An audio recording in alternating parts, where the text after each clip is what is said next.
करू शकता।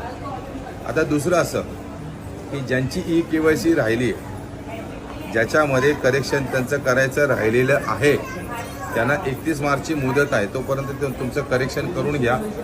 KYC करताना काय चुका झाली असेल ते करेक्शन करून घ्या।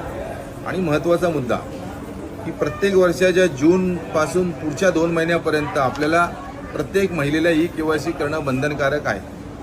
म्हणजे येत्या जून 26ला जुलै ऑगस्टपर्यंत आपल्याला पुन्हाच्या ती KYC चालू ठेवायला लागणार आहे। जर आपल्याला पैसे चालू ठेवायचे असतील तर प्रत्येक वर्षी महिलांनी ही नोंद घ्या की आपल्याला जून जुलै ऑगस्ट प्रत्येक वर्षाच्या ह्या 3 महिन्यामध्ये आपल्याला ती KYC पूर्ण करायची आहे। महाराष्ट्र शासनाची, बँकेची नाही। पुन्हा लक्षात घ्या, महिला थोड्याशा गडबड होते की त्या बँकेची करायला जातात आणि बँकेने केली तर त्याला असं वाटतं झाली, तसं नाही आहे। ही महाराष्ट्र शासनाची जी लिंक आहे लाडकी बहीण योजनेची, त्याच्यात जाऊनच तुम्हाला KYC करायची आहे।